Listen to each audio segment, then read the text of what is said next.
The following broadcast is a Nighthawk Network presentation.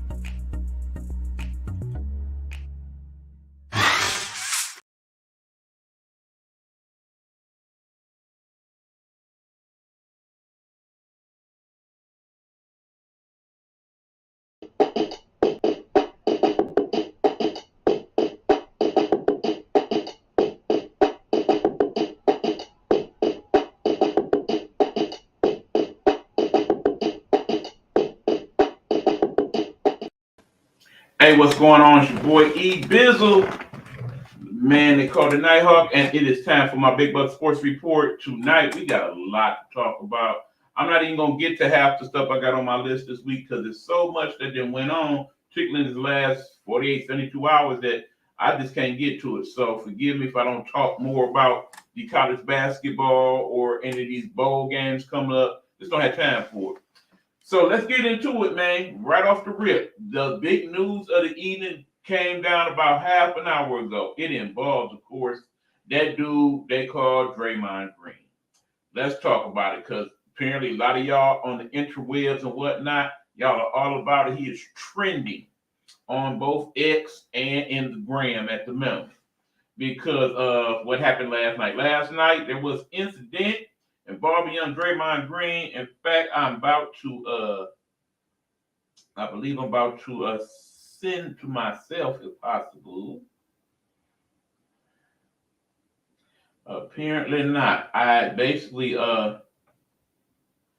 found that online. I wanted you guys to see it. Give me a second because I think you will need it for the context of the discussion. So if you're watching this live or later on, you should be able to go to this link. I believe I got it set up now. There we go. Yep, the link to the incident is right here. Y'all can check it out for yourselves. Just click on that. It will send you to that credit of Bleacher Report. Keep in mind, we ain't showing clips because of the copyright infringements that have been coming down to the network. So, yeah, we ain't trying to have that issue. So, y'all have to go watch it for yourself. But nonetheless, last night, it was the Golden State Warriors against the Phoenix Suns, third quarter. That incident happened. And, of course, it led to Draymond being ejected from the game with a flagrant 2-5. Now, understand, Draymond Green has only played 15 games so far this season. And in said 15 games, he has now been ejected 3 times in 15 games. He is, in fact, the most ejected player in the NBA since, of course, the great Rasheed Wallace. Over 16 times now that has happened, where Draymond has had to take the early exit. Now, the difference between he and Rasheed Wallace, let me point that out, that many times when Rasheed was ejected, it was basically for being too mouthy with the refs, not for any physical altercations. Those were few and far between with Rasheed. With Draymond, it is pretty much half and half between him saying too much and him having these incidents, much like the one that happened last night. Now, you can also go online and find Draymond's post-game interview yesterday where he talked about how he didn't mean to do it. It was done by accident, but he understands why it was called a flagrant 2, et cetera, et cetera. Understand, people. A lot of y'all is going in on Draymond right now. Y'all really are.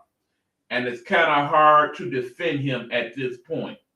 I will say that Draymond is a very gifted basketball player. He's a very heady, smart player. I think some of the stuff he does is to basically use the mental part of the game to intimidate, but he takes it too far. Plain and simple. Last night was very much that. I think my guy Pride Hunter, he was real hard on Draymond. He called the dude baboon, like, man, with all due respect, Pride, that was a little bit, certain words trigger. I'm just saying. I always will respect your opinion, my brother. You know that. But I think I would have used a little different choice of words to say that he was a dummy for doing what he did. Just saying. But nonetheless, now we have learned that the league office has reviewed said tape and they have come down hard on Draymond. Now, of course, they talked about this all morning with the various talking heads and whatnot. Many of them felt like he was definitely getting suspended, and he was looking at anywhere from 7 to 20 games, depending on who you talk to. I know Jay Williams on ESPN, he was particularly hard on Draymond. Felt like they should throw the book at him. Here's the problem, Draymond. Do I respect you? I respect not only you as a person, but where you come from. Having an understanding of what life in Saginaw was like for you. I also know that you were in those locker rooms as a kid dealing with the bad boys because your people had it in with the Pistons franchise and you were allowed to hang out with those guys. Rasheed Wallace talked about that recently on the podcast that he felt like part of where Draymond learned that behavior from was hanging out with them. But that being said, you got to be smart enough to know this time they're not playing with you. They really ain't. It is a very bad look for the league in this day and age of the NBA to have you doing these things. Remember, I did grow up as a child of the 70s and 80s. I did grow up in the city known as Detroit, where we had a team called the Bad Boys, a team that many people across the country could not stand because of our aggressive and oftentimes bully ball that we played. Granted, it got us championships here, okay? But that was a different NBA and a different time. In this day and age of softness and being a little bit more delicate in how we say and do things, you cannot, I repeat, you cannot do some of the things that you have done in ball games. You know that.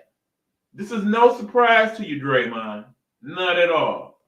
That being said, you have now been suspended indefinitely by the league. Indefinitely. Now, the beauty of that is it plays into a perfect narrative. Because understand, Draymond, the wisest thing you could do at this time is to take yourself off of social media, knowing that you have a popular podcast of your own where you discuss anything and all things that happen to you or anybody else in the league.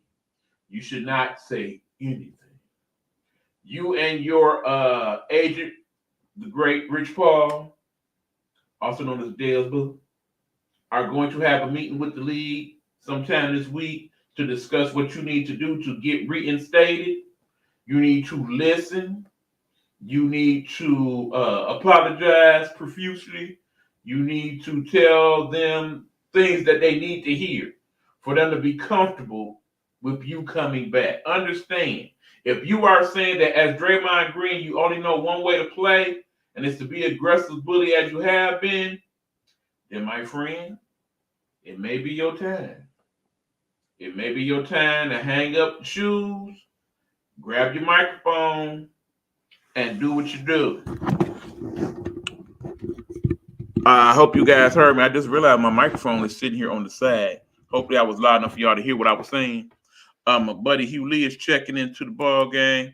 He is saying it should be 20 games and nothing less. Again, it's hard for me to argue that. Like I said, I like Draymond as a basketball player and as a person. But I see these games just like you do. And Draymond does things in the game that are unnecessary. I mean, in this day and age of players who constantly complain to the refs about everything, he is the gang leader of that. I mean, I look at games like, keep in mind, he was not the only person to be thrown out of a game last night. Nikola Jokic for the Denver Nuggets was also ejected from a game. And I guess he said what was one of the magic words, as they call them. And that's why he was tossed. That being said, it's kind of hard to not give him a bit more leeway. That's something that Jokic does not do to that degree. And him being one of the superstars of the league, you have to have a viable reason just to toss him.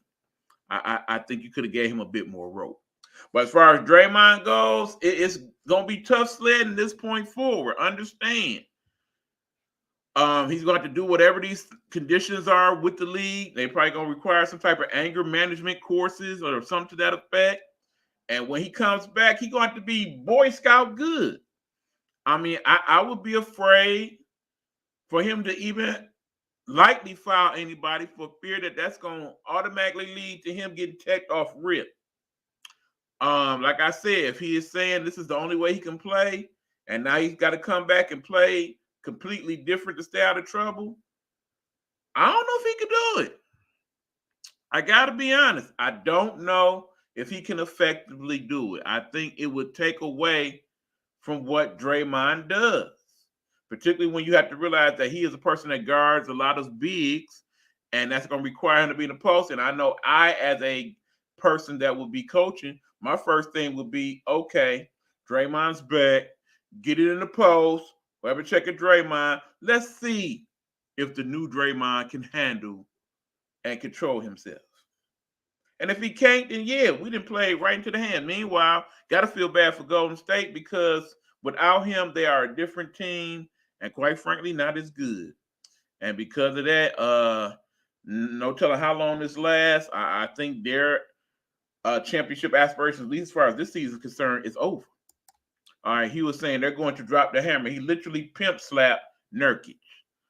Again, in looking at the video, I gotta say, I don't think he meant to hit him as hard as he did, but I definitely think he meant to hit him. That being said, because of his past history, I cannot deny that he should have been suspended. I myself say he should have got double what he got last time, which is 10. And I'm completely in agreement with the counseling. Now, understand some of the concern was the fact that the person in charge of discipline in the NBA, that would be one Joe Dumars of all people. The bad boy that wasn't quite so bad. But in the same token, because he played in that era and understands that, and because he does have somewhat of a personal relationship with Draymond, I wonder how much influence or lack thereof he had in this decision. It was said that this was a group decision and that the commissioner definitely signed off on it. If not, was the person who handed it down. Bottom line, the NBA is in competition with the NFL and other places. There are people in the NFL that had these issues. If you remember Mr. Burfict from Cincinnati Bengals, remember that dude? If you don't, it's probably because, as we got Chuck checking in. What's up, Chuck? What's happening? It's probably because he's no longer in the league because the suspensions just got to be too much, and they just said, you gotta go. I think we are close to that point now with young Draymond because he'll definitely get to come back at some point this year. I honestly do believe that. He definitely gonna feel some type of way when he come back. I do believe that. But if he has any incident, anything close to this year and this season after this suspension, I think he's done. I do believe at that point he is done. And when I say done, I mean done. Now, understand, every game that Draymond Green misses is going to cost him over $150K. Understand, your average American makes 54 and some change. So when he is missing games at 150 per game, and that's 3 times your salary, it's hard to feel bad for that brother. When he has said in the past that he understands that, I get fined, but I got money, I could pay it, something to that effect, that does not bode well for anything that's happening now. Hugh also says Stephen A was calling out Curry because he felt like he should step up as a leader and stop Draymond from all his foolishness. Here's where I disagree with the great Stephen A. Smith. It is not Stephen Curry's job to control Draymond Green's attitude. As the leader of that squad, have discussions with Draymond? Yes, he should, and yes, he has. Draymond and him have both acknowledged they have discussed these things behind closed doors. What Stephen actually said was that not only should he address that with Draymond, but he should address it publicly. Now, in the ideal world, I get that because keep in mind, Stephen Curry is not only the leader of the Golden State Warriors, he's also one of the faces of the league. So I do believe it is upon him to say something to the press. It's going to happen because they're going to basically browbeat him into doing so, and him not being the type to tell the press to go smurf themselves. At some point, he will have to address that, and probably sooner than later, Steve Kerr as well. We got Coach B checking in. What up, though, Coach B? Appreciate you coming on in, checking out the show, brother. He was saying Vontaze Burfict was nuts. After hitting Antonio Brown in that playoff game, that man was definitely never the same. That's a whole nother conversation, sir. And like I said, even in talking about this subject, we already 16 minutes in the show. So again, we usually give you a little thorough rundown of what's going on. Not going to be quite as thorough because we definitely want to get time for the Guru's football session coming up later in the show. So let me just kind of plow through from there. Okay, another big news that happened this weekend was finally there was a signing of this man. Let me find him for y'all so we can talk about him. Good luck, Draymond. Good luck. Anyway, Shohei Ohtani, that dude, as you see him in his Angels uniform, but guess what? He won't be wearing that anymore. Oh, but no. He is now a member of the Los Angeles Dodgers. And they wanted him, and they wanted him bad. They wanted him so bad that they paid that brother 10 years, $700 million. You heard what I said? 10 years, $700 million. That's the biggest sports contract in the history of American sports, okay? By far. Him the man. Him the man. But him really the man. Let me explain. Because we have now learned since that time that this contract for 10 years, $700 million, most of that $700 million, he will not be paid till the end of the contract. In other words, the way that Major League Baseball can set up contracts, he was allowed to defer the payment of the money until the end of the contract, at which time he should be almost 40 years of age.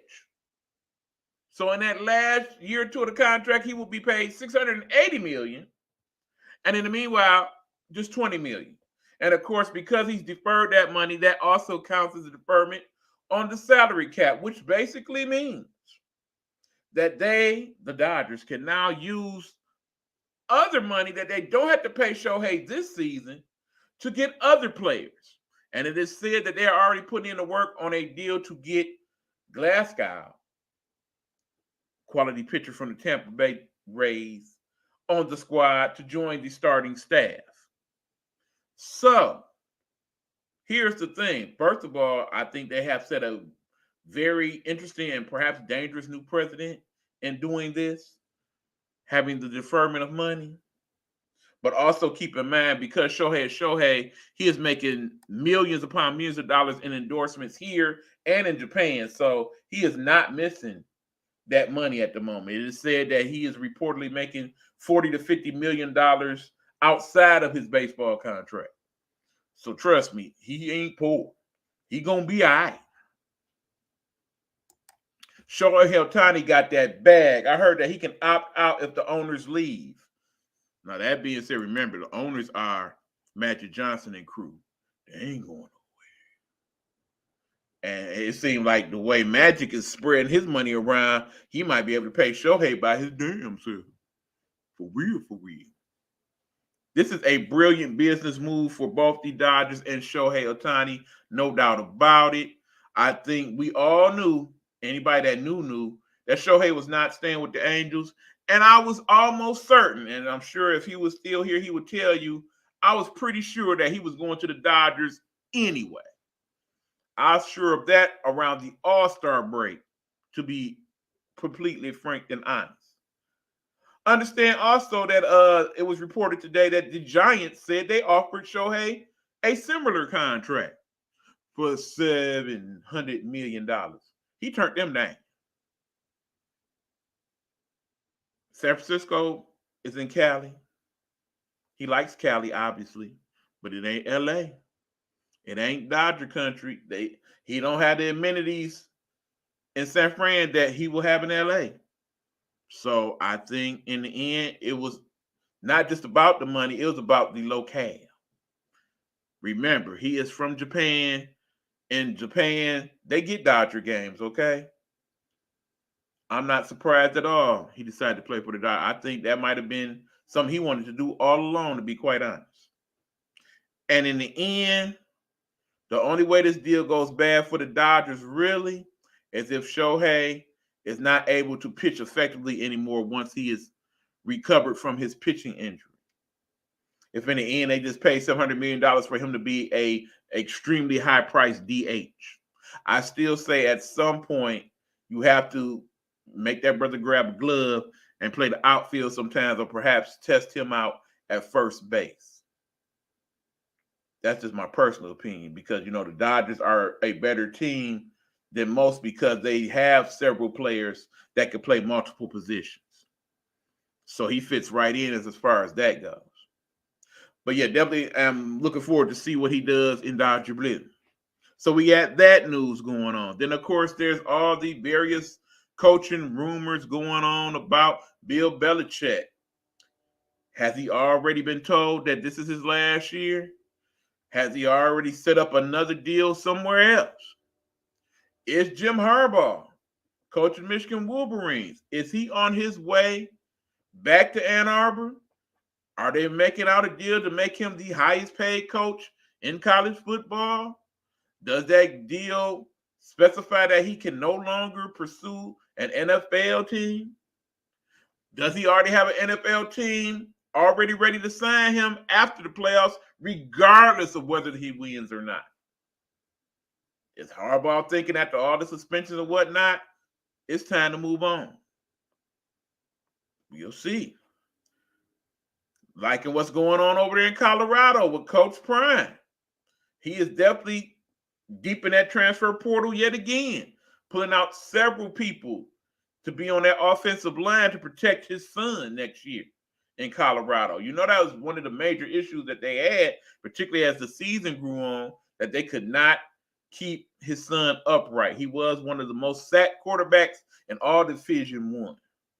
If they can resolve that issue with the weapons they have on offense, that makes them a whole different team, especially when you consider they're probably not playing quite as good of competition next year, keeping in mind that they'll be in the Big 12 next year and not what's left of the Pac-12 or going to the SEC. So, yeah, definitely looking to see what goes on there. Understand the transfer portal is turning them out, man.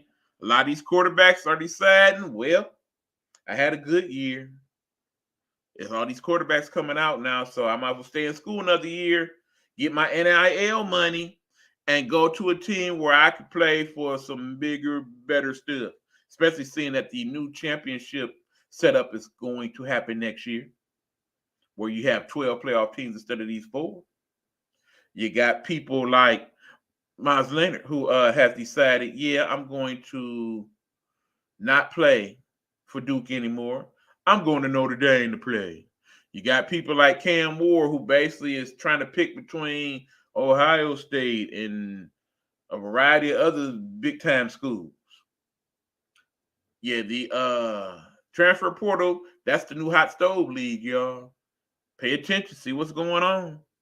If your team got that money to pay them, then yeah, I think they will definitely get them. That's how it's going down now in this new age of the NCAA. So, yeah, we got all that going on. Of course, you got the men's basketball. It's a very good matchup happening this week between top-ranked Arizona and Purdue. Looking forward to that. Definitely got some excellent play going on the women's end. Last night, LSU smashed. And I mean smashed the team they played. They scored 133. 133 points in women's college basketball. That's big time. There have been more 100-plus point games in women's college basketball this year than any year ever. And we ain't even halfway through the season yet. And before we move on to the Google's football session, I want to definitely give a shout out to our guy in the Nighthawk Network, that guy that we follow from the team in Sam Houston State. That team, the Bearcats. You know what I'm talking about, of course, that dude, my main guy, my family land. We talking about you, Mr. Scroggins, Mr. Keon Scroggins. Congratulations, not for what you did on the floor this week, but for what you did off the floor. That's right. My family, he graduated with his bachelor's degree from Sam Houston State, and he is sticking around to get his master's. Congratulations on that, young man. That is not to be looked on as any small feat. Anybody that graduates from college, it is a major accomplishment, particularly anybody that looks like me. So I appreciate what you have accomplished, and you keep it going, man, on the field and off the field. Congratulations once again. Hopefully you will check in and see this and let us know that you did, all right? In the meanwhile, like I said, a lot of other stuff that I wanted to get into, but because we talked about Draymond, Troy, and all that other stuff, I might have to let that ride. We'll get into a lot of it next week. One more thing I do want to talk about before we go to the football session. There was the in-season tournament this weekend, the semifinals and the finals of the NBA in-season tournament. You had the Final Four teams that were the Los Angeles Lakers, the New Orleans Pelicans, the Indiana Pacers, and the Milwaukee Bucks. After a semifinals round that was semi-lackluster because Indiana and Milwaukee, they played a good game. Indiana pulled that off. But then the Lakers and New Orleans, that game, not so much. New Orleans, they gave up about 2 minutes into the second quarter. It got ugly, and it got ugly quick. And I agree with what Stephen A. and Uncle Shay Shay was saying today on the show. Man, what is you doing, Zion? Put the fork down, bruh. Understand, this is from a dude that's big as you talking, okay? But was bigger than you.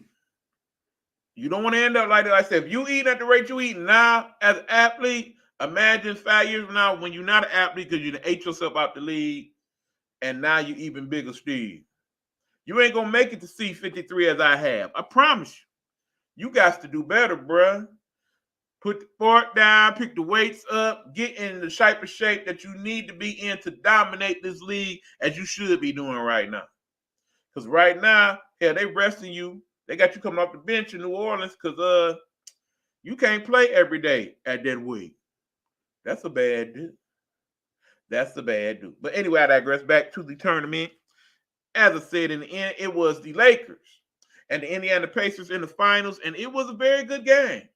Very intense rivalry in that game, but that game was dominated by one man. That would be one Anthony Davis. That's right, the much maligned, much talked about, much crapped on this show, Anthony Davis. He tired of us talking ish about him, okay? He ain't having it, all right? At least he sure wasn't having it Saturday night. He showed up and he showed out. He clowned out, okay? Put a 40-20 game on the Pacers.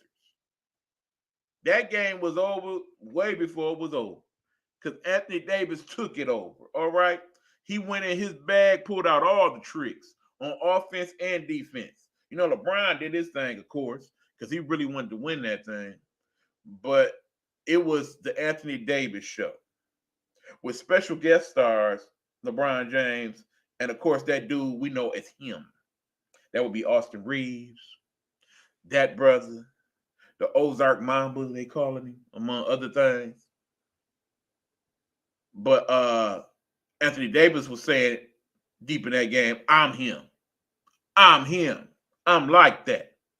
And understand, since that game, these last couple games, including the one he's playing in tonight, he is still feeling some type of way, wearing that chip on his shoulder proudly and going to work. I promise you, people, if Anthony Davis continues to play this way for the rest of the season, not only will he be the MVP of the league, but the Lakers will go on to win title number 5, even against the Denver team, okay? Because that Anthony Davis that I've been seeing the last few games, paired with LeBron James and the rest of a better squad than last year, yeah, they're looking real good right now. Real good. On the other end of it, San Antonio, let me see. I actually got this game on right now. San Antonio down 17 in the third. LeBron ain't even playing tonight. They ain't winning. Very simple game plan for San Antonio. Yes, they have Wembanyama, and he does all right, but in the end, you go up about 10 or 12 points on them because they're not a good three-point shooting team. You got them after that. From that point on, you hit the cruise button. You just cruise on the victory. That's been the formula for most teams that has played them, and it's worked. Worked so much that they have lost 17 in a row now, which really would be talked about except for one simple fact. There's another team in the league that's a little bit worse than them. What they call that team? The Pistons, the Detroit Pistons. My Detroit Pistons. Terrible right now. God awful. I'm going to check, but I think I already know the answer. Have the Pistons lost tonight? You're damn right they did. Did they lose by double digits? You're damn right they did. Did they just lose 21 games in a row? You're damn right they did. Have they lost most of the last 50 games they have played? You're damn right they have. This is beyond embarrassing now. It's ridiculous. Heads must roll. I don't think it's the coaching. I have to be honest. Don't think it's the coaching. General manager, I'm very shaky on that right now. He did put this mess together. But in the end, that team is for grabs as far as I'm concerned, including Cade Cunningham. You heard me. Everybody on that team can get it. They can get the hell up out of here. They do not represent my city the way they playing. None of them. We need to start over. I mean, it's so bad. I'm ready for them to just send everybody down to the G League, get some practice in, and send the G League up and play for a little while. At least they'll probably try a little harder to win. It's bad enough we losing, but the fact that we lose by double digits then every game, we done lost to Philly, we play Philly again. I don't see that making out no better. Then after that, we play Milwaukee. Terrible. Anyway, that's this part of the show. We are about to take a commercial break. Acknowledge my good friend Road to Stardom. And once we come back, we're going to hit y'all off with the Guru's football session. Like I said, we're going to let that be the rest of the show tonight. There's a lot of other stuff going on. We're going to try to get to more of that next week, okay? I promise. I do. This is Big Buck Sports Report. Be right back.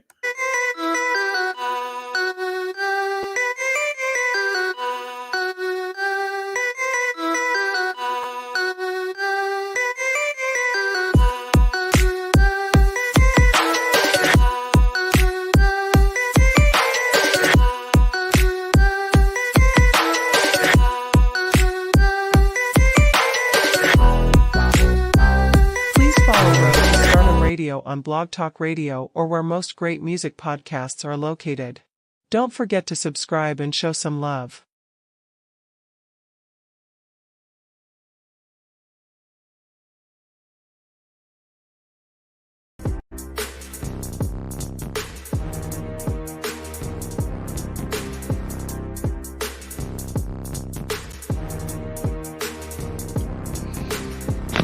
What's going on, good people? It's time for the show within the show, what we call the Guru's football session.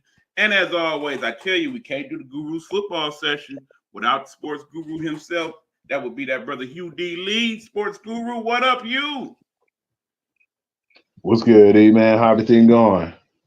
For the most part, everything is chill. Having that issue with my eyes today, for those of y'all who know the podcast and whatnot, from time to time, that light get to bothering me because of these medications and whatnot. But it is what it is. We're going to power through. In the meanwhile, good people, we are ready to talk about what went on in week 14 of the NFL season without further ado, Hugh, go on, kick it off, my guy.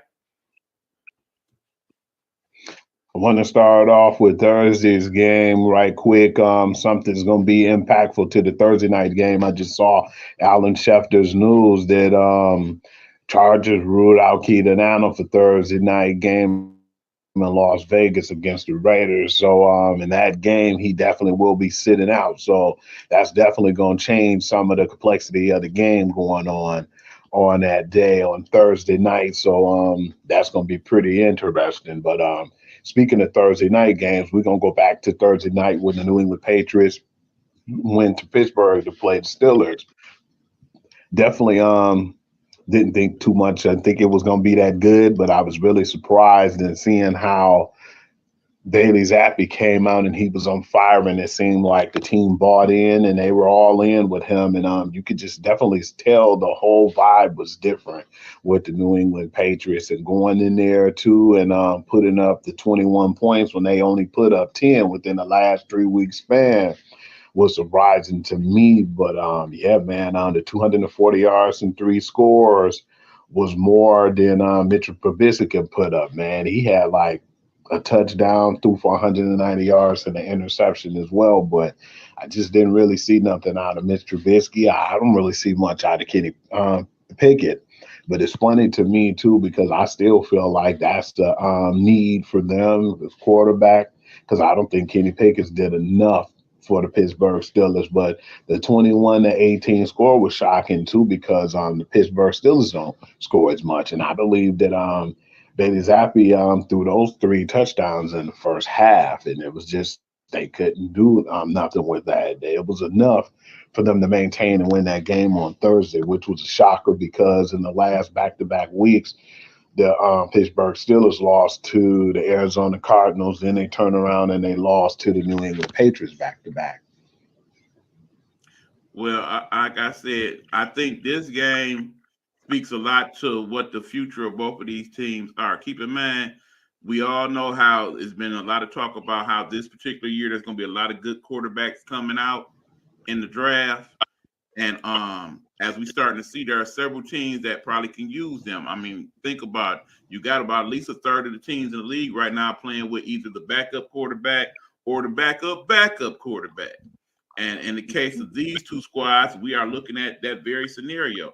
Bailey Zappi, backup quarterback, Trubisky, backup quarterback. Consider who the starters were to begin with. I don't think it would have been that much more entertaining with either one of them, mind you, much as you just pointed out. But I think what we're looking at is two teams going in two different directions. Basically, you had the Steelers that was actually on the way up but headed back down. And then you have the Patriots that might be slightly on the way up. But all in all, we're looking at two teams that's probably not going to go to. We know the Patriots definitely not going to playoffs, but the Steelers probably not going to playoffs either. And some decisions definitely had to be made on both ends. As you know, the Steelers are good at coach. No problem there. But as far as the rest of the staff and the quarterback, No doubt. yeah, definitely some things need to go on there. As far as the Patriots go, pretty decent on defense. As far as the offense, definitely upgrades need to be made. As far as the coach, we'll have to wait and see. You know, there's been reports about what was said to Belichick in the last couple of weeks. I actually want to leave Hugh to deal with that on his good old podcast of his own that he has. That would be the Guru's Perspective. Y'all can catch that there on Spotify. We are going to send you to that right there, so y'all can check it out for yourselves. If you hit either my page or the page known as the Sports Guru to You, that should thusly get you to a place to where you'll be able to find that. And then, of course, if you go to Hugh's good old IG page, that would be, what's the name of that page again, Hugh? Hoovy, WHOOVI, and that's basically my Lincoln tree that has everything on there to what I'm doing, like from the TikTok, the Instagram, Facebook, wherever I'm doing right now, whatever projects I'm working on, you name it, it'll be on that link tree. Absolutely. And of course, we will have you remind them of that again at the end. But yeah, he'll definitely talk about what's going on with Coach Belichick. and some of the other people that's kind of on that hot seat, much like he did in his episode this past week. That being said, I don't have too much else to say about that game. You can move on to the next one. All right. Next game, we had Detroit Lions going to visit the Chicago Bears. In that game too, it was basically like we thought that the Lions was going to lose the first game to them. They came back and won at the very end. Wasn't the case this week. The game was relatively close at first going into halftime. We had the momentum scoring going into the half, but the issue was when we got out the half, I know the third quarter has been decimal for the Lions. I only think in the third quarter of the last previous games that they had like a touchdown with the Saints, but then for the most part, we only had a touchdown and field goal. And for the most part, we've been having 3-and-outs. That's been a real big issue for them because after they went 3-and-out in that Chicago Bears game, Justin Fields marched down the field, and it was one of those calculated runs that they did. When they went down the field, they burned off some time, and at the same time, too, they got the touchdown. It was a very embarrassing game to watch. The Bears won 28-13, but the issue is the fact that not only has the defense been playing really bad on the back end with the cornerbacks, but we're not getting no rush outside of Aiden Hutchinson, and I just feel like the offense has been at a decimal. We're running the ball, but we're not doing it as much. I feel like we're putting too much on Jared Goff to air the ball out, and when we do that, and when the pressure was coming, a la Montez Sweat and company, I feel like he folds under that pressure, man. When a lot of pressure's coming his way, and like you said, he's not a scrambling type of quarterback. That's when mistakes are made. He had a fumble, and he had like 5-6 fumbles in the last 3 games. He basically threw 10 touchdowns with 7 interceptions, and he's been playing very unacceptable right now. He needs to put up a shut up after this game because the competition is going to get worse. But going and basically playing down the competition is something I'm known for Jared Goff for doing. And unfortunately, it's happened at a bad time because I was really disgusted seeing that happen. And I'm quite worried about the Detroit Lions. Well, yeah, I'm probably gonna take a couple extra minutes on this one because we've been seeing signs of this for the last several weeks now that the Lions are not quite the team that they portrayed themselves to be in the first half of the season. It's hard because as a fan base, as a loyal Lions fan, for many years I basically was like, yeah, I'm a Lions fan, keeping it on the low because it's hard to see some of the stuff that they call football that they was putting out there. We had gotten used to not seeing that in the last 20-some games. But I definitely have to say, in terms of this particular game, our game plan was not a good one. We were not prepared to play the Bears in Chicago as we should have been. We should have known that the Bears was going to come out hungry. They felt some type of way about how they lost a few weeks ago to us here in Detroit. They played like that. We should have known that they were going to play like that and been better prepared. This is the first time I can really say that Ben Johnson did not call a good game. He really didn't. We ran the ball in particular, and predictable downs. We did things that basically I could have told you we was going to do. I felt like in part of that game, I had my joystick out, and I was like, okay, they about to do this. And they did that. Okay, they about to try this with Jameson. And they did that. They were very predictable. Keep in mind, one of the successful things that the Lions have been doing was throwing people off balance with the things they did, particularly when they went for it on fourth down, as we're accustomed to people doing. I understand old school football fans like my guy Hugh Lee, they always kind of cringe a little bit when Mr. Campbell decides to go for it on fourth down. Clearly, that's just part of the not only the Lions MO, but if you notice around the league, Hugh, a lot more teams have been going for it on fourth down this year in general. But that being said, 4th and 10, 4th and 17, not so much. I think he did kind of pull that trigger a little too much last week. Sometimes when you got the best kicker in the National Football League as your punter, you probably should use him. I'm just saying. But yeah, overall, we are definitely starting to see the holes in the cheese in terms of the Lions.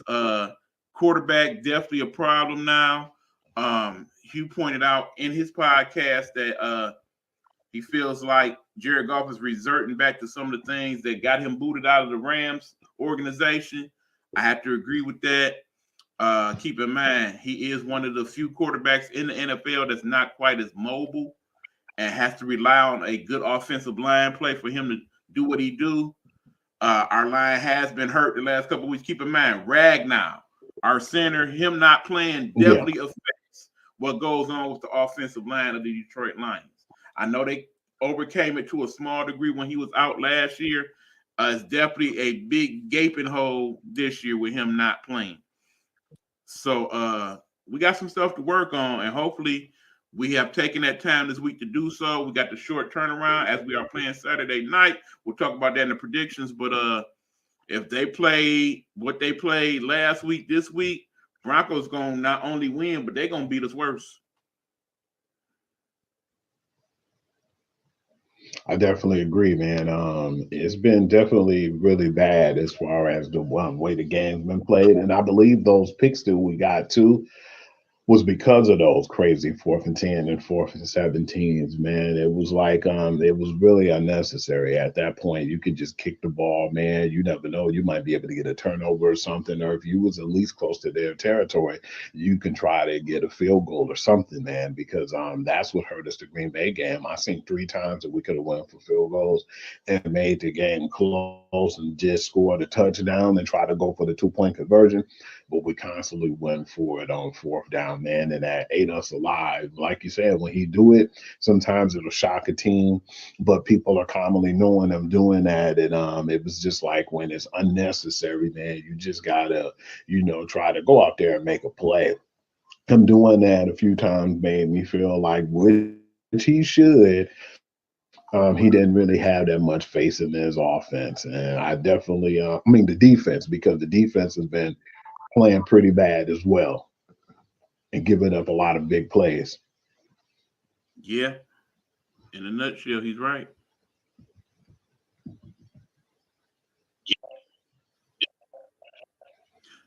I want to move on to the Buccaneers and Falcons game. That was actually a really good game.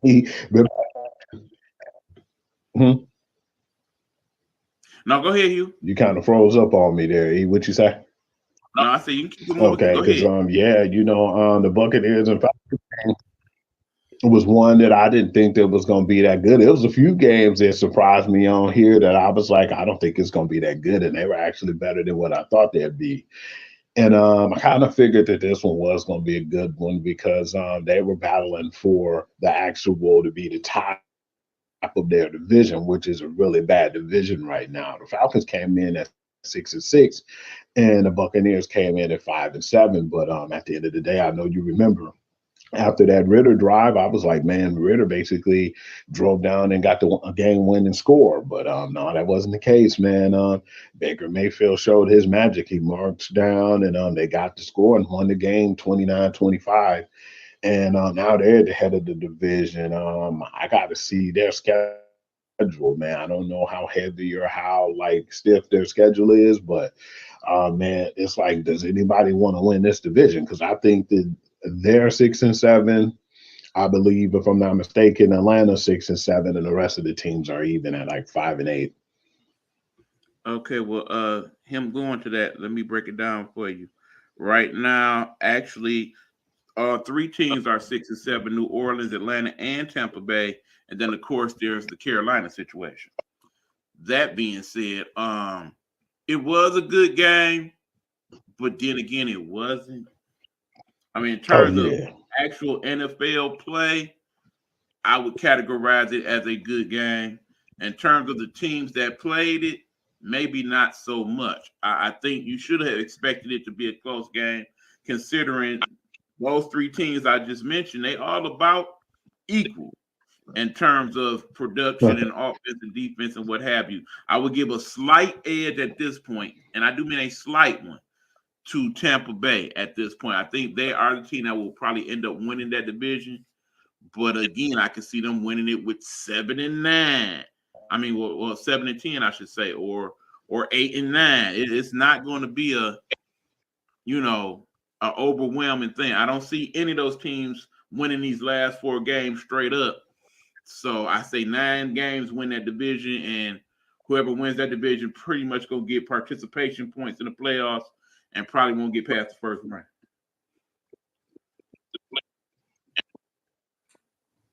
That's all I got on that one, Hugh. Yeah, one of them teams is definitely. I want to go to the Colts and Bengals game. Really thought that it was going to be a little bit better play than what it was because the Colts actually been playing okay without Anthony Richardson. But I have to give credit where credit is due. Jake Browning really been stepping up, man. He had 275 yards through the air and 2 scores. And everybody else just seemed like they picked up their game once Jake Browning came into the game and started playing now, and he's their new quarterback. Well, he's the quarterback for the rest of the season because we're not going to see Joe Burrow anymore. But this was just one of those games that I felt like Gardner Minshew just had a rough game too.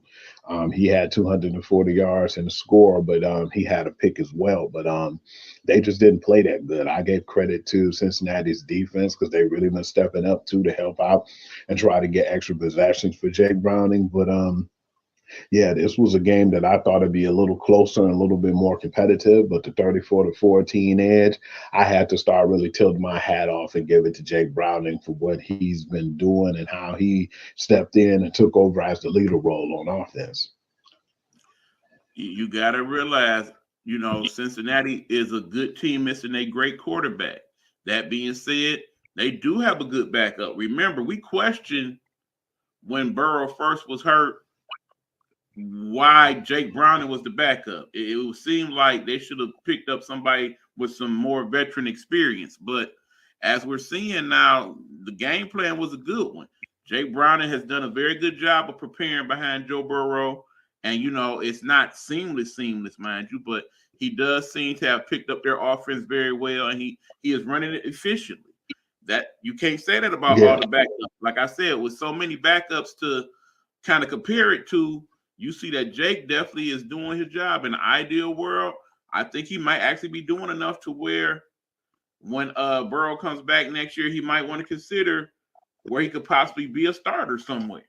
I can see it in the realm of possibility.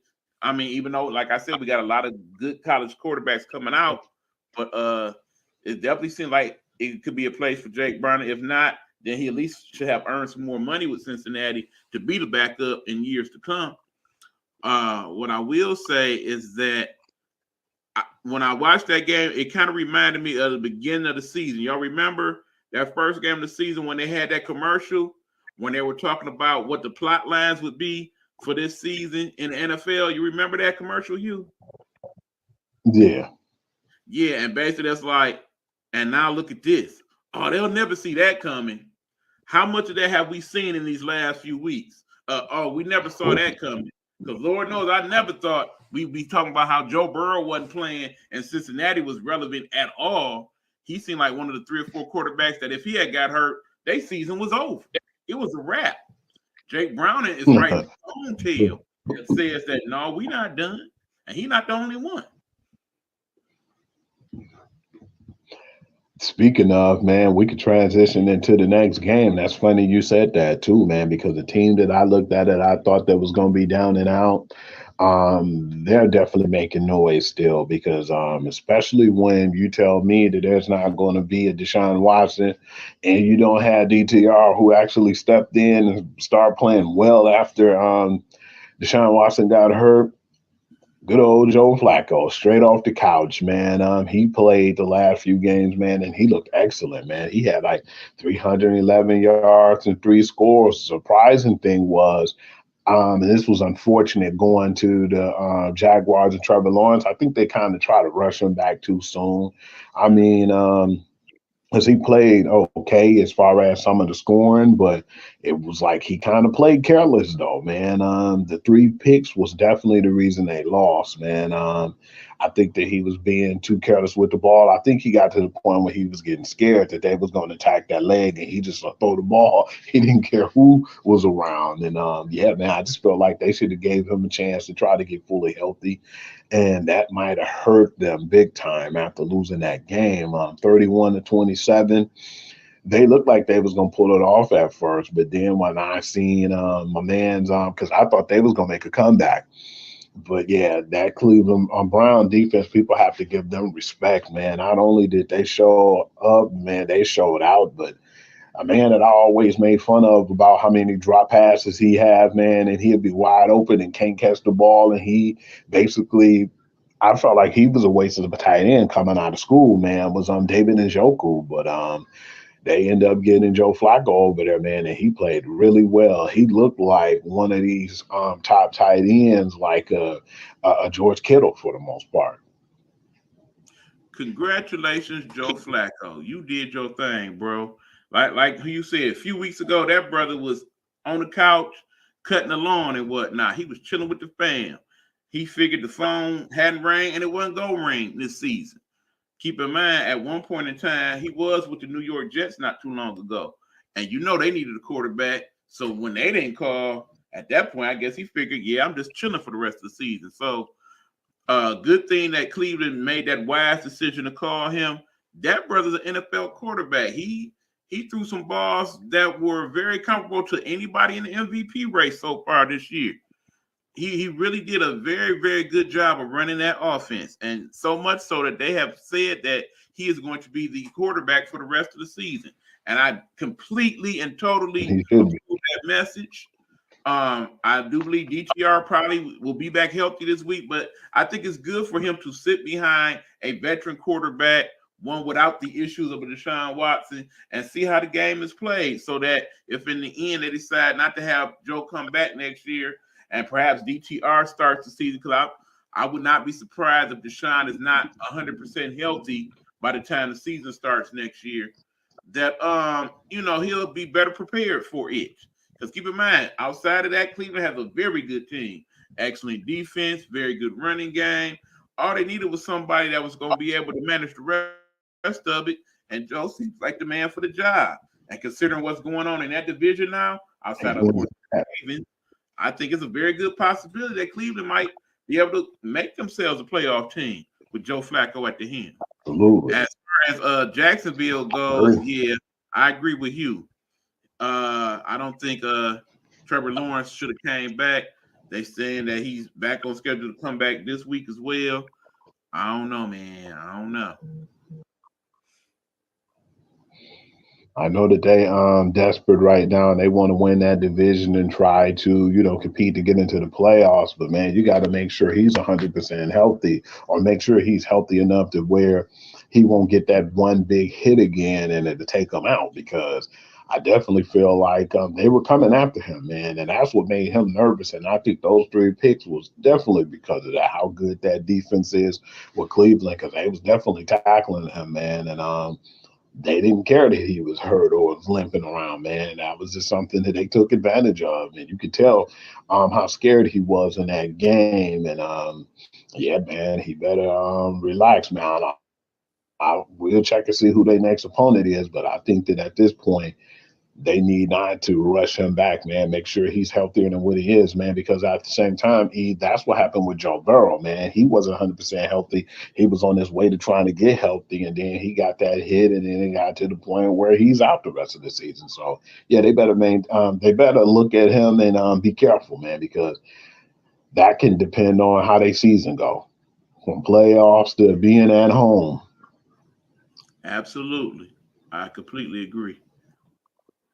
I'm going to hit up on the game, which I was really surprised with. And it really was a shocker to me, because I definitely seen this before in the past, but I haven't seen none of this in the NFL. Mr. Zach Wilson, man, he had a hell of a game, man. And he basically they put a thumping on Houston, man, 30-6. We always knew they had a good defense, but the offense gave him just a little time, man. They gave him enough time to where I think that he could basically be out there and execute, because we've said it before. Yeah, sometimes he didn't really look that great, but then we had to look to and talk about how bad that offensive line was. The offensive line always made him in a hurry, man, and he was seeing ghosts. So he made a lot of mistakes, and I don't know what they did on personnel or what they did to tweak the offensive line, but the 301 yards and 2 touchdowns, man, was something I definitely didn't see coming. And the funny thing was, CJ Stroud was 10 for 23 and only 91 yards. So, yeah, that was really crazy, because if you told me that Zach Wilson was going to outplay the the person who I feel like is going to be the rookie of the year, CJ Stroud, man, I'd have laughed in your face. But, hey, any given Sunday, man. Well, yeah, needless to say, CJ Stroud will absolutely be rookie of the year.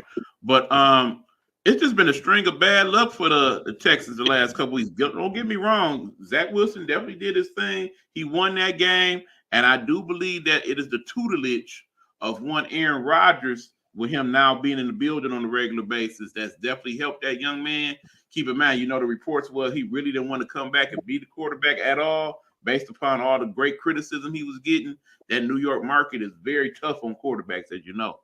But basically they talked him into it, and lo and behold, looked like you might have a decent backup out the deal. I think he definitely played well enough to where we don't put nobody else in this mix, and you go on and let him play the rest of the season, under the assumption, mind you, that Mr. Rodgers may actually come back in a couple weeks. That's the reports. I think we'll talk about that more so next week when we get close to that possibility. But in terms of the Texans, they have now lost their go-to receiver, Mr. Tank.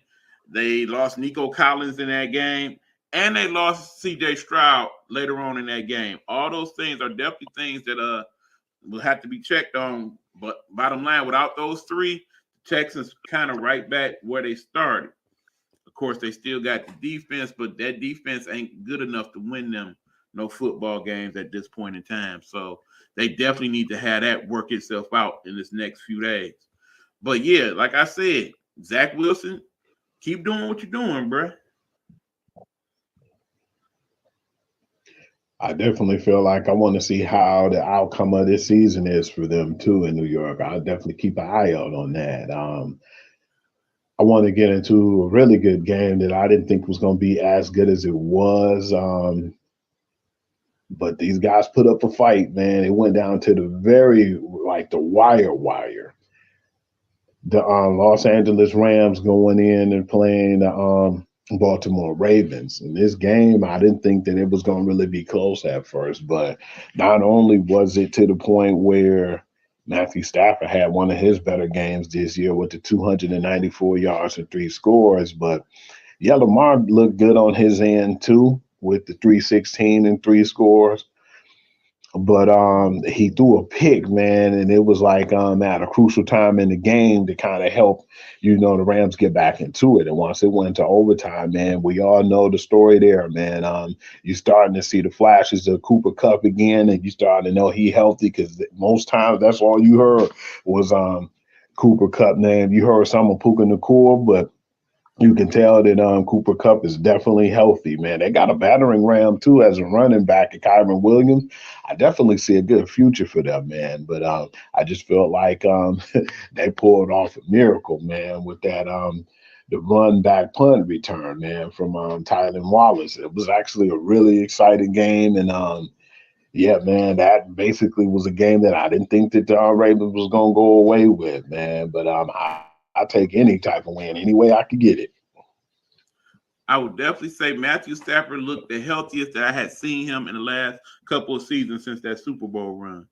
I mean, I still say he's not 100%, mind you, but he definitely showed you why he still was thought of in that regard. Keep in mind, when all is said and done, at this point, if Matthew was to retire tomorrow, I say he's a fringe Hall of Famer, like kind of close to it. And he showed you part of why in that game. Cooper Kupp is a whole nother story. It's crazy how Matthew Stafford basically didn't got to play with two quality receivers in his career when you consider him and, of course, the great Calvin Johnson. And don't forget about that kid, Puka Nacua, who basically, if C.J. Stroud ain't the rookie of the year, is definitely Puka Nacua. It's one of them, too, for sure.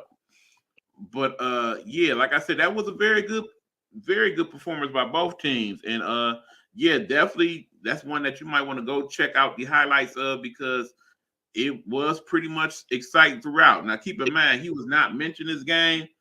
We kind of said that we wasn't, but I do have to talk about it briefly.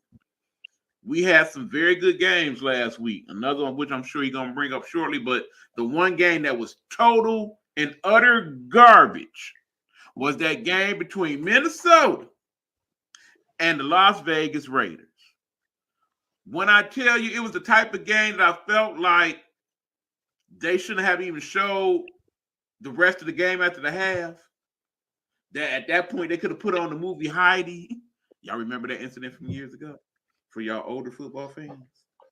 And wouldn't nobody had no problem with it because that was by far the worst regular season, decent weather game I have ever seen in my 40 plus years of watching NFL football.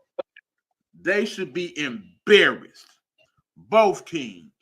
Final score 3-0. 3-0 in a game where weather was not a significant factor. Ridiculous. Absolutely ridiculous.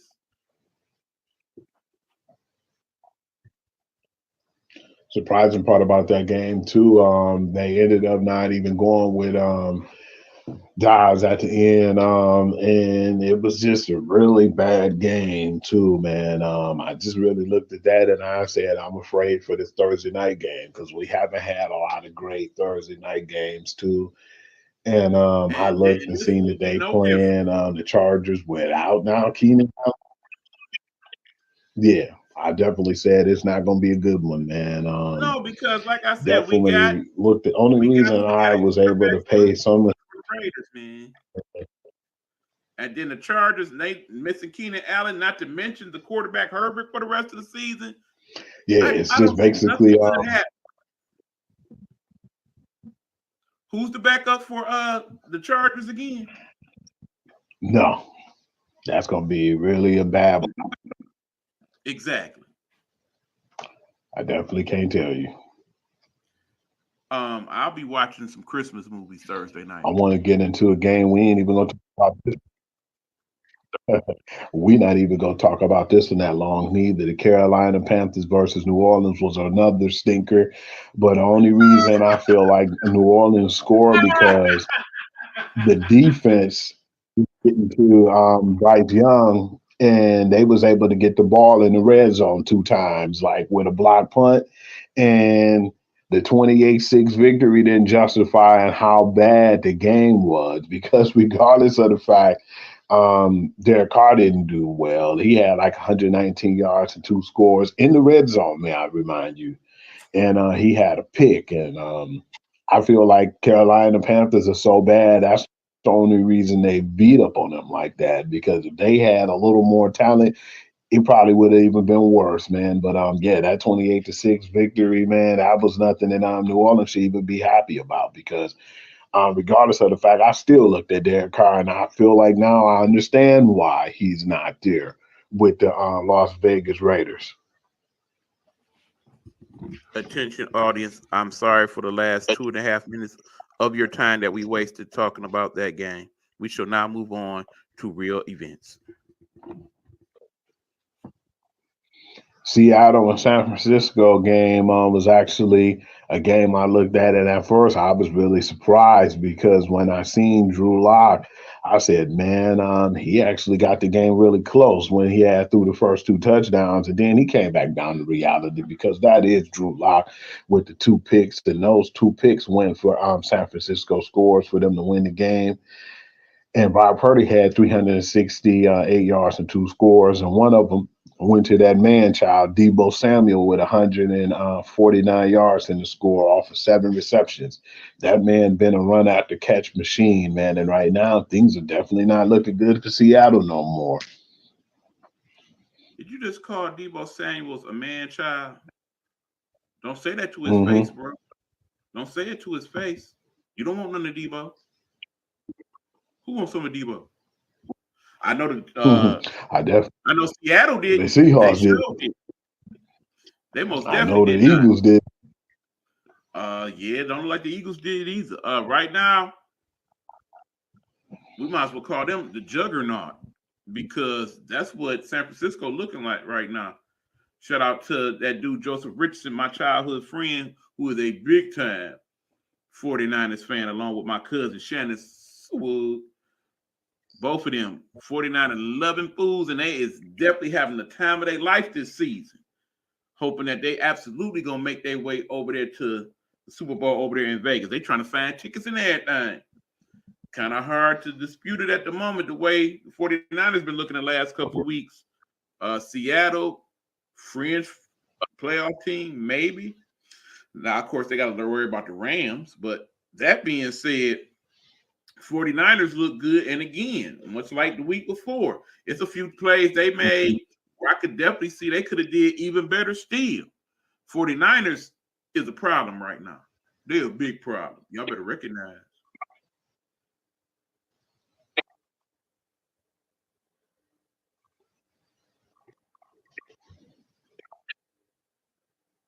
Hugh, are you with us, brother?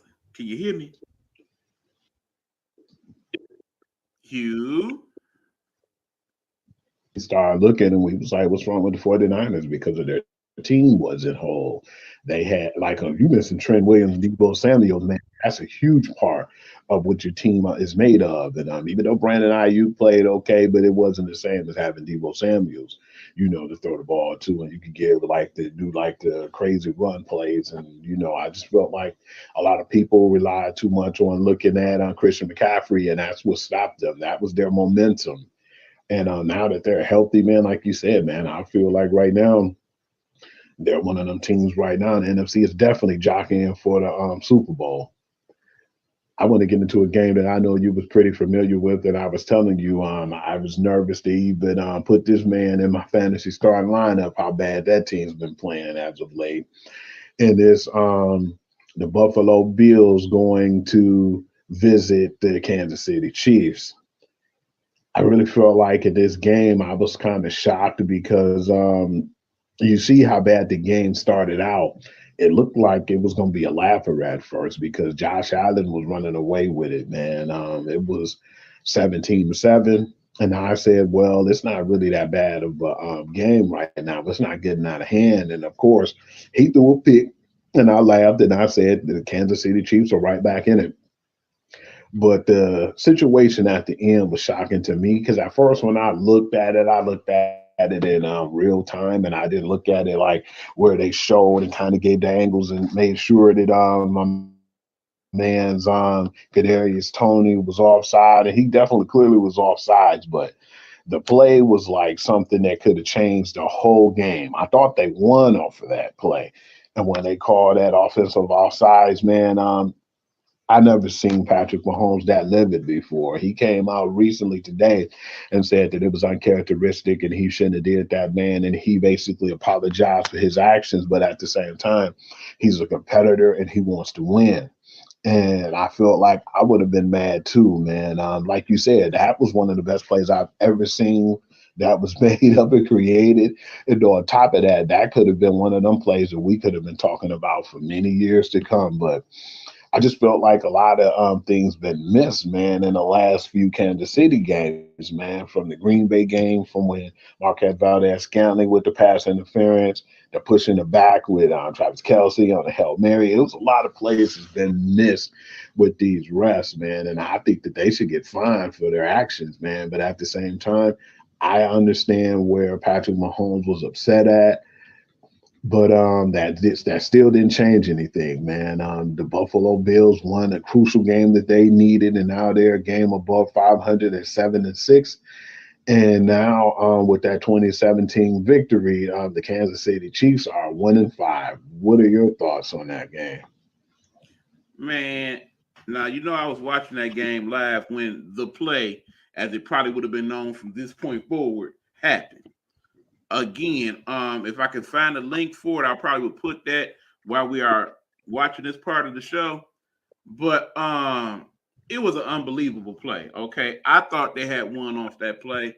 So then, when the penalty was called, I myself was frustrated, especially when I found out what the penalty was. But keep in mind, they've been doing a deep dive into this whole scenario all week. Let's talk about it for a second, shall we? As you know, every year the NFL tries to have emphasis on certain plays and certain penalty calls every year. Apparently, this lining up offsides offensively is one of them. That being said, before this year, offensive offsides had been called less than 20 times in the last 20 years. I'm going to repeat that for those in the back that didn't hear me. That particular call has been called less than 20 times in the last 20 years. That's a lot of football, people. That particular play has not been called on a Kansas City Chiefs team in over 35 years. Think about that for a minute. That's some 300 plus football games, not counting playoffs, okay? Of the 11 times this year that has been called, people, because it's only been 11, 8 of those 11 times that play has been called was during a tush-push type situation where you can see that would definitely give you an advantage, because it's, say, if you just need 1 yard and you right there on the one and that person lines up basically in the end zone, they get them a little extra push. I get all of that. But for the 3 times that it has been called, they show all 3 of those times this was the most egregious of the 3, granted. But then also understand, usually when they are lining up at the line of scrimmage, the wide receiver right there by the ball usually will look over to the ref and be like, am I straight? And the ref usually gives them some type of thumbs up or some scoot this way, scoot that way. My man didn't do his proper due diligence, okay? That being said, the ref could have had 2 options. One, A, back up, because as the ref, the sideline, you got to see where the ball is and all of that to make sure ain't nobody moving the ball and all of that. So that ref definitely should have seen that he was offside and said something. But also, you as a player, you got to line up right. So on the one hand, what happened. It was what it was. I mean, he was wrong. But in the same token, it happened 6 other times that game, according to one person's estimation looking at the tape. And nothing was said. None of those other 6 times, and no penalty was called. None of those other 6 times. Patrick Mahomes had a downright right to be upset, okay? And understand that I love Patrick Mahomes, one of my favorite NFL players. That apology was bullshit. And y'all know if I use actual profanity on the air, that I said it for emphasis. It was BS because he had to make that apology. Remember, he is one of the faces of the league. That's a bad look when the face of the league is doing angry man stuff and making it look bad for children and whatnot. So yeah, he had to come out with that apology. He got too much money on the line, okay? But he ain't really mean that apology. He's still mad. I promise you. He's still mad, and he should be. I guarantee you. We could talk briefly about this game because there wasn't really no competition. Hold on, Hugh. You know I ain't about to let you get away with this one. Hold on, bro. You know I got to ask you, right? Hey, Hugh. Okay. Mm-hmm. Was Tay-Tay in the building? Yes, she was, and that was her second time being in the building. The Kansas City took a L. So you blaming the loss on Tay-Tay?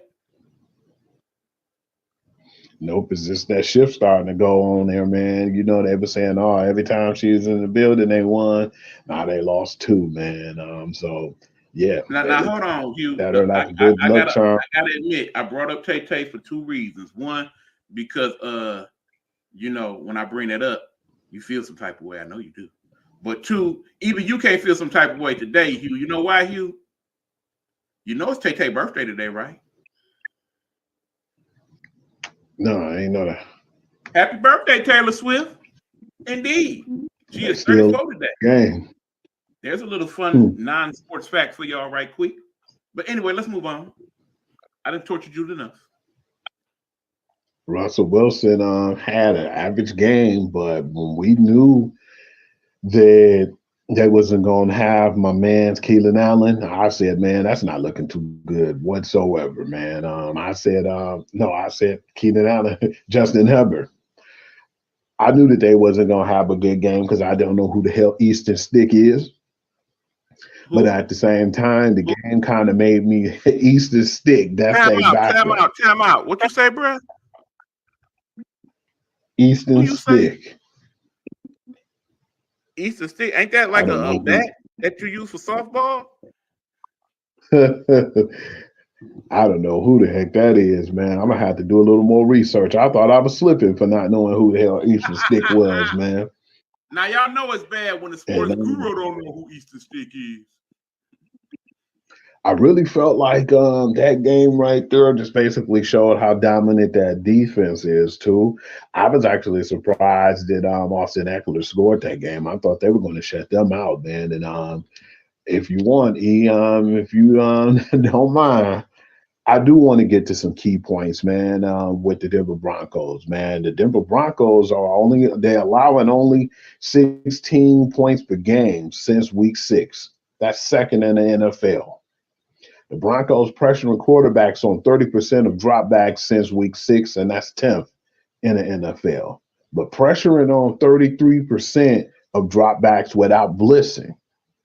That's without blitzing. They're third in the NFL. And after releasing veteran Frank Clark and Randy Gregory, the Denver Broncos defense, after giving up 70 when they was on the team in that one game, has only gave up 111 points in 8 games. Those are some phenomenal stats, people. Good job on that part, Hugh. That being said, thank you. I don't think we should bring up the 70-point hookup number. It was clearly an anomaly, okay? Just like the other night in the NBA. Man, you remember I told you about that game. We'll talk about it on the other end, but some of these NBA teams, y'all taking the night off and we don't appreciate it. And as far as my Pistons go, I digress.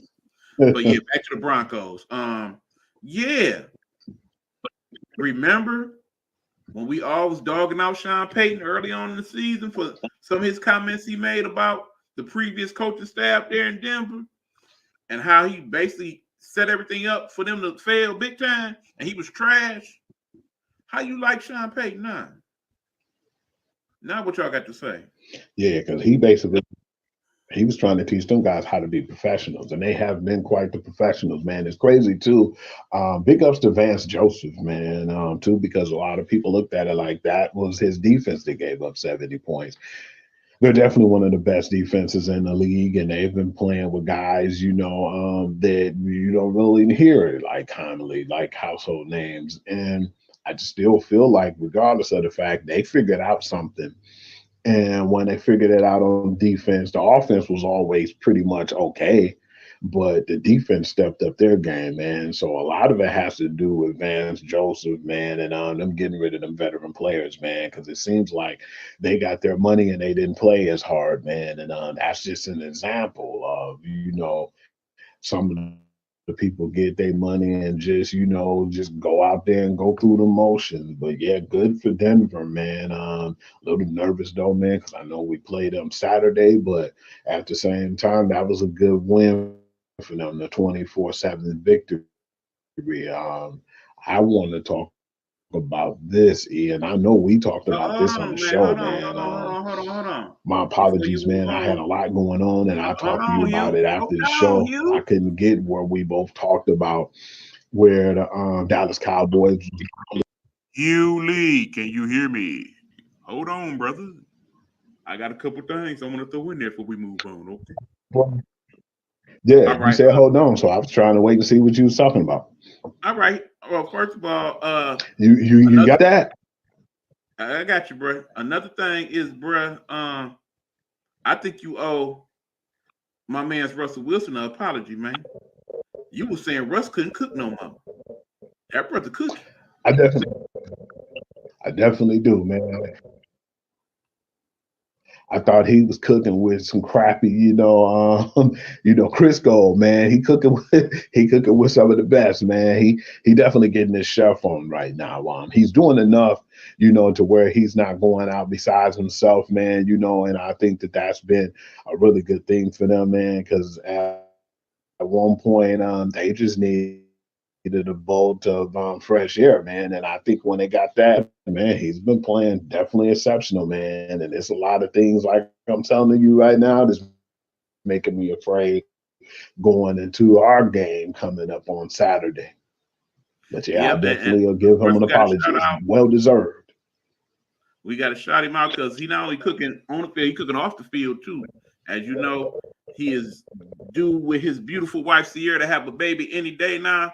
So as much as we would love to see her somewhere in the crowd this Saturday, we ain't mad at it because rumor has it she's gonna pop any day now. So if Sierra don't come to the D, we ain't mad at you. We understand. But you make sure you bring your fine self when it's time to do that concert, okay? All right, I'm through flirting. We can move on.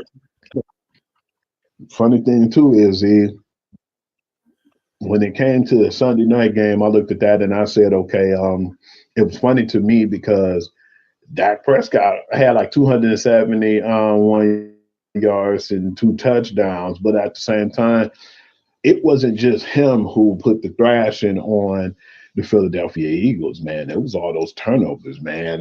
Just as much turnovers as Jared Goff has been doing with the fumbles. Jalen Hurts had just as many, man. And they tried to run the ball, but that didn't work in that game with the Cowboys. A.J. Brown had like a mediocre game as well. You look at it and say 9 receptions for 94 yards is good. But yeah, man, he struggled the whole night. He opened up his mouth, man, and talked about former defensive player of the year, Stephon Gilmore, aka what we used to call him in New England, Gilly Lock.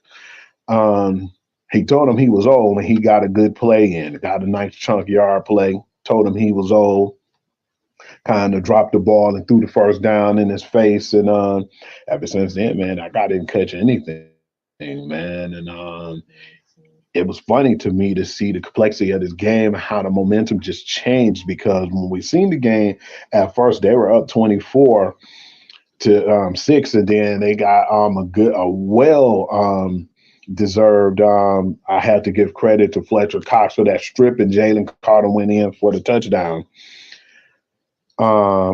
And then one of them, they got the tush push too. And I was like, man, they right back in this game. And I thought that at first, man, but those guys look really bad out there, man. They struggled back-to-back weeks, man. And it was just like 2 hard things that happened. And 2 of the worst things that could have happened is you having to face San Francisco and turn around and play the Cowboys, man. What are your thoughts on them getting thumped like that, though, man? And now, remember when we was talking, I thought that they were still close, like in that top, part of the divisions, man, or like the playoff rankings. I found out that San Fran's number 1 now because they beat both teams, and then the Cowboys and so forth, man. And I said, man, that's crazy how they're all the same record, San Francisco, Philly, and the Cowboys, and Philly went all the way down to number 5 now in the playoff position. But I think by the Cowboys splitting now this late in the season, that's what left them there now. But do you think that those guys are in a lot of trouble, man, or you think that they'll be able to shake this off? Dallas is a good team. Let's stop talking about how they only beat the teams with bad records. I think they proved this week that they can. Jalen Hurts is hurt. I've been telling y'all that for weeks. I don't know why you can't see it for yourself. He is not 100%. It is very, very evident. In that game, it was very evident. The Gilmore stuff aside, he was showing love to one of his players that he liked over there at the other team and all of that. Half of that was him. The other half is the fact Jalen is hurt. He played like he was hurt. These last few weeks, when they barely beaten teams, granted, they played some very good teams these last few weeks, the Eagles have, but It's clear he is not 100%. And if he was, I think we would have had a different outcome in that game, to be quite honest. But that being said, they're gonna have to do something to compensate for that because Eagles' schedule ain't get much better. And meanwhile, Dallas, outside of having to play us, it's looking pretty good for them. It was a good game though. Dallas did their thing, but yeah, Definitely. those two teams, they probably will meet again. You can definitely see the struggles right now with Jalen Hurts, man, and his health. I was hearing a man's David Carr saying that what they should do is start Marcus Mariota, and I said, nah, he don't get him the best chance to win, so stop it there. But yeah, man, if he's hurt the way he is, man, I still feel like they don't need to get that dude a fighting chance because we'd have seen him before as a starter, and that didn't look good. No, it did not. Mr. Mariota. We didn't see enough backups. Speaking of which, can you quickly talk about these 2 Monday night games? Because we running a long time here. We got to get it in. Monday night game was really good, man. Bottom line is New York saved our ass beating Green Bay because I thought they was gonna run away with that game, man. But Tommy DeVito had a pretty good game, man. 158 yards and a touchdown. But Saquon Barkley looked like Saquon with the 86 yards and the 2 scores. It was a lot of struggle from Jordan Love too, man. The pick that he threw, man, it was like he almost threw several picks, and it was a lot of pressure on him. That New York Giants defense started to come alive. Their defense was the all right. 24 to 22 victory at first, I thought that they blew because remember I said, and that's gonna happen every now and then. I mean, it's the NFL. Moving on, we could talk about the Titans and the Dolphins game because they put a lot of pressure on the Dolphins. I think that Tyreek getting hurt, they didn't bounce back from that. And it was just weird at the end of the game. You could tell Tua's still scared to scramble because of the late concussions that he had prior to. And I still don't feel like they're alive in the playoffs, but that really dampened the Dolphins' chances right now. I definitely say that and Tyreek getting hurt that game, he might have won more MVP votes because of that than actually playing. You see what that team looked like without him being an effective part of that offense. If he had been healthy that whole game, they would have won that game. Ain't no doubt in my mind.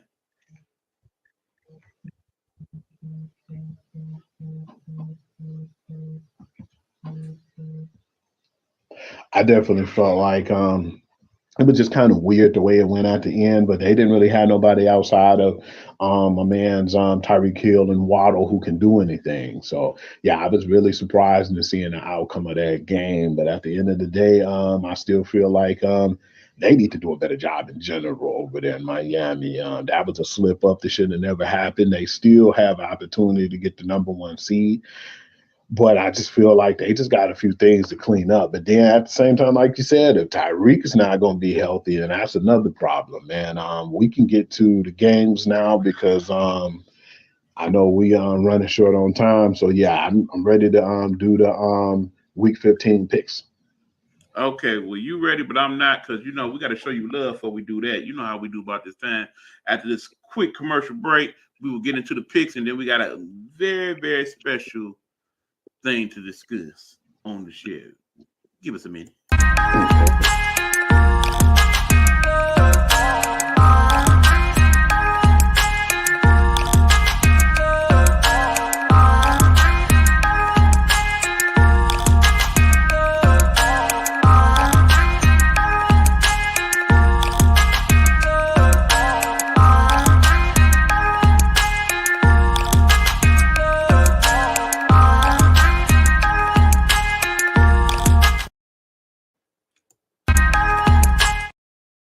All right, good people. We are back. Goose football session. I and the brother Hugh Lee, who has left the screen for a moment here. We are waiting for him to come back. We got this week's picks that we are going to do. After that, we want to have a quick little discussion with y'all about something near and dear to our heart as we wait for Hugh to pop back on screen right quick. Week 15 course starts Thursday. We are going to start with a game that can be seen at 8:15 p.m. There is him back. You ready to do these picks, Hugh? Yeah, I'm ready. All right, let's roll through them. Okay, we got on the Thursday night game, we got 5-8 Chargers, 5-8 Raiders. I go with the Raiders, and I take the points. Chargers, don't care about points, don't care about this game. Ain't gonna be watching. All right, Saturday. We actually got 3 Saturday games this week, y'all. 3 of them. First one we got at 1 o'clock. That is the Vikings and the Bengals, both at 7-6. I'm gonna definitely go with them Cincinnati Bengals. I'm gonna go with the points because after seeing what Minnesota Vikings did, I don't think that they'll be able to keep up scoring wise with Cincinnati. If they turn around and score more than 20 points in this game at the score, I don't even want to talk about it. Bengals. Moving on. We got Steelers Colts, both at 7-6 as well. I think this is where the Steelers is gonna start to struggle even more, man. I'd be surprised if they can beat the Colts with Mitchell Trubisky. So I'm gonna go with the points, even though I know it's not a big margin, but I'll take that 1.5. I'm going with the Steelers because I expect Mike Tomlin to do Mike Tomlin type things, plain and simple. All right. Speaking of 7-6, that's what the record of the Broncos is right now. And they, of course, are playing the night game on Saturday against our Lions. I'm gonna go with the Detroit Lions, but I'm gonna go under because I still feel like this is a game that they possibly could lose. But at home, I'll take the 4 points. This is a No, I'll must-win go game. under the 4. I'm gonna take 3. I will say again, this is a must-win game for the Lions. They must win this game. I'm taking the points because they must win this game. All right, we're going to Sunday now. Sunday, we got the Jets at 5-8 against the Dolphins 9-4. I'm gonna go with the Dolphins because they're gonna take it out on them dudes, man. But at the same time, if Tyreek Hill ain't playing, man, I'm gonna definitely go under that 8.5 for sure. I'm going under the 8.5 as well because I think even Tyreek does play, he's not gonna be 100%. That being said, Jets playing a little better, so I'm still going with the Dolphins. But yeah, I agree with the point spread. All right, Buccaneers, Packers, both at 6 and 7. It's being at home, man. I think that the Packers are gonna bounce back, but I'm gonna go under with the points though. Packers taking the spread. Next, Chiefs at 8 and 5 against the 3 and 10 Patriots. I'm gonna take the Chiefs and I'm gonna take the points because New England can't really score. So yeah, I'm gonna definitely go with that 8-point spread. Chiefs gonna be feeling some type of way. I don't care if it is in New England. Weather ain't gonna be that bad. Chiefs all day. No Tay-Tay. I predict no Tay-Tay. All right. We got the Texans and the Titans.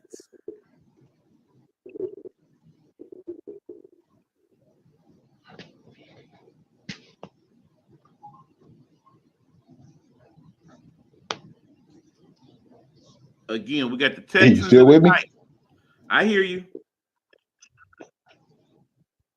Texans and Titans. I'm gonna go with the Texans on this one. I'm a little scared though. I'm gonna go under because they're saying when I've seen in one of the reports today while we was on here that CJ Stroud missed another practice because of concussion. No so I'm CJ, gonna definitely go with the under. No CJ, no Tank, no Nico, no win. If 2 of them 3 things happen different, then they do win. All right. We got the Giants and the Saints. I'm going to go with New Orleans, but I'm going to go under.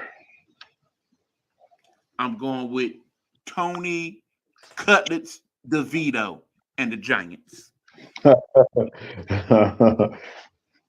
All righty then. We got Falcons and them trifling Panthers. Oops. Hold on, good people. A little glitch in the system. Wait for Hugh to come on back. Hugh. Yeah. Did you turn it off when I said Panthers? Tell the truth. No, it was like they blacked us out for even mentioning that name. That's like it's like a curse out here, man. Saying that P word, man. You mess around and say that, and it'll black you out. Yeah, I think the Bears will be happy with the results of this game. I'm gonna leave it at that. Next, we got the Bears against the Browns. I'm loving it. I definitely want the Browns to whoop on them, man, and I'm gonna go with over on those points. As much as I feel like as explosive as Justin Fields is when he get that ball in his hand and how he could create, I still don't feel like they're going to have a chance against the Cleveland Browns, man. That's going to be a test for them as far as when it comes to good defenses. So, yeah, I'm going to go with Cleveland Browns and over the 3. Myles Garrett gets 2 sacks. I'm going with Flacco and the Browns. We got the Niners against the Cardinals.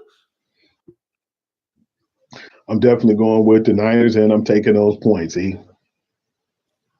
I will tell you this much. If somehow the Cardinals manage to beat the 49ers, Kyler Murray definitely will be their quarterback next year. No doubt about it. But, you know, in the land of fairy tales and cotton candy and whatnot, that may happen. But in the real world, yeah, 49ers are going to tear that butt out the front. 12.5 the point spread. I'm going with all of it. All right, we got the Commanders and the Rams. I'm going to go with the Rams. I'm going to go with the points. Next. We got the Cowboys and the Bills. I'm going to go with the Cowboys. It's surprising they got Buffalo winning that game. It's in Buffalo. You sure? Yeah, I'm going to definitely go with the Cowboys. But they got my man Allen. You sure? It might snow. They got Josh Allen. You sure? Positive. Okay. You Positive. say so. I'm definitely going with the Cowboys. You say so, I say so. All right. And we got the Ravens and the Jaguars at the Sunday night game. I'm gonna go with the Ravens, and I'm gonna go with them over. Well, yeah, I'll take that 3 point. Yeah, I gotta go with the Ravens. Sorry. And of course, the Monday night game this week. Only one Monday night game this week, y'all. We got the Eagles at 10-3 and the Seahawks at 6-7. I'm gonna go under, but I'm gonna go with the Philadelphia Eagles, man, because it's definitely still kind of hard to play in Seattle, man. I don't think people really know that, man. They're not doing as well as they did pass. But you know, that 12th man is always crucial, man. But I'm gonna go with the 4 points with the Eagles. Take the advice of your fans, Philly Brass. They've been telling y'all for weeks. Make sure you do it this week. Run the football. You run the football, you will beat the Seahawks. Plain simple. That being said, that is all our picks and the talk of the football for the week. Before we head on out, we would be remiss to not mention our good brethren who is no longer with us. I got that unfortunate news 2 years ago to this day that my main man, my peoples, my family land is no longer a part of us and went on to the ancestors. To this day, it still bothers me. I have to be quite honest. I'm still not really over it. We, of course, are talking about Derek Smith, also known to the world as we know it as the Great Helena Hologram. There is our good buddy Derek.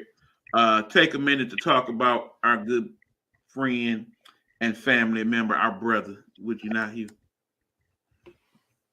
Derek always used to get on the show and troll me, man, at first. And it was funny, man, because a lot of people who probably watched the program now didn't know, because I always was trying to be like super serious and professional. I had issues in the past, you know, doing the podcast, and just wanted to be as best as I could and be professional on air.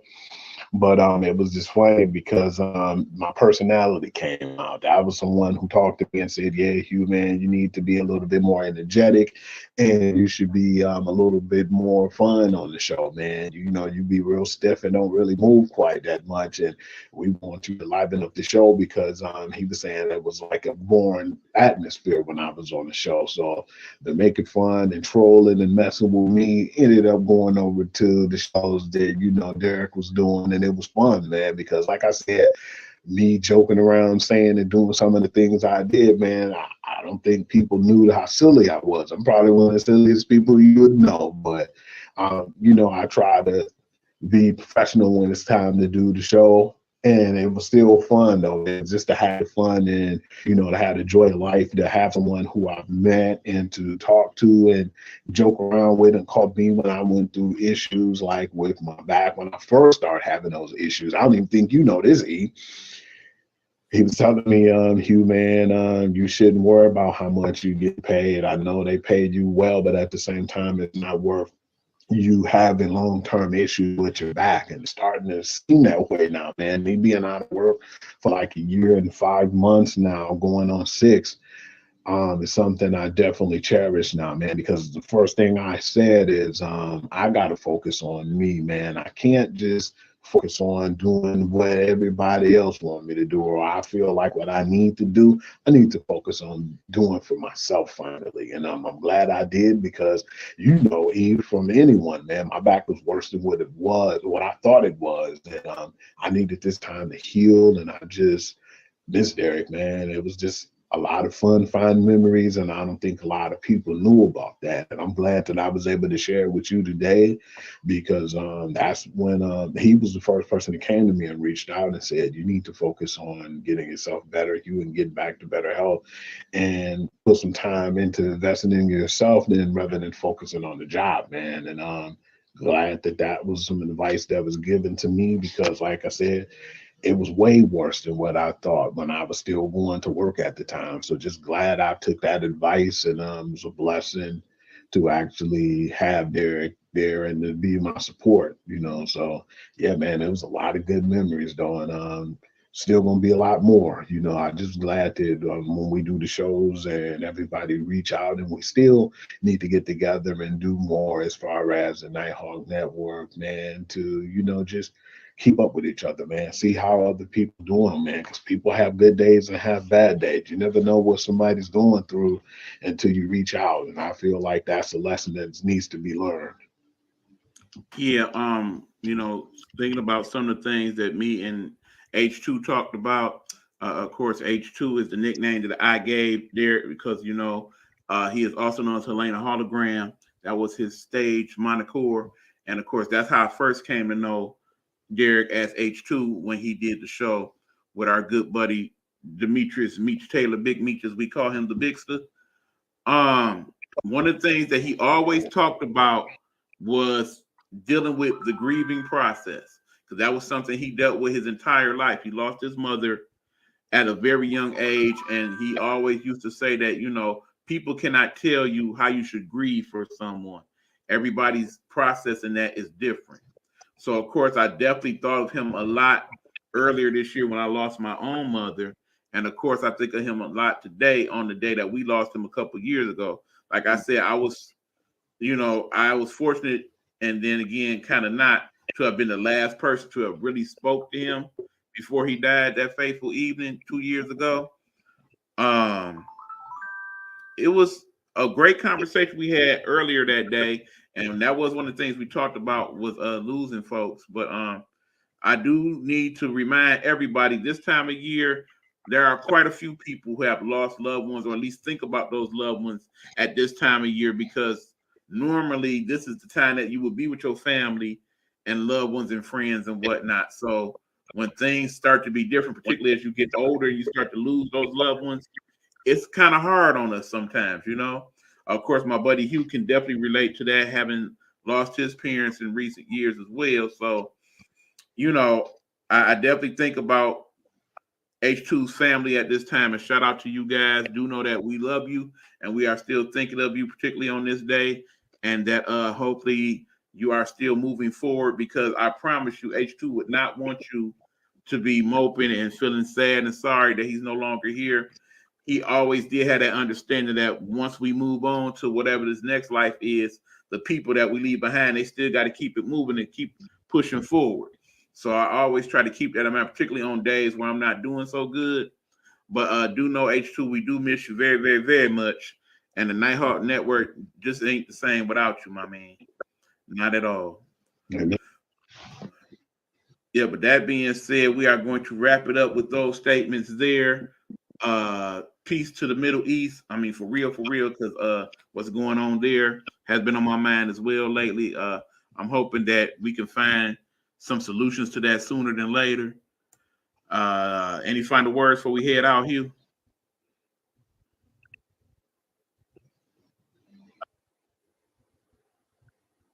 Man, thank you guys for always tuning in. And like I said, man, we got many other ventures we were working on, and just glad that you guys give us all your love and support. Absolutely. Make sure y'all check out the news episode of the Google's Perspective. You can find that on the Spotify. And of course, you can find a link to that on Hugh's IG page. That is Hoovy. That is WHOOVI. Again, that's WHOOVI.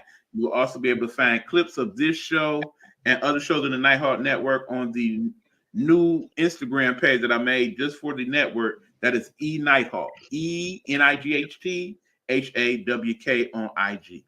Thank you guys much. We appreciate it. I'm pretty sure for those of you who are familiar with the show, y'all know I oftentimes play this song in the background that I basically like playing when we think of our guy H2. And we're gonna play that on the way out. So chill in peace. Hugh, hold on. After the broadcast, gotta discuss with you first. All right, y'all. Deuces. Okay.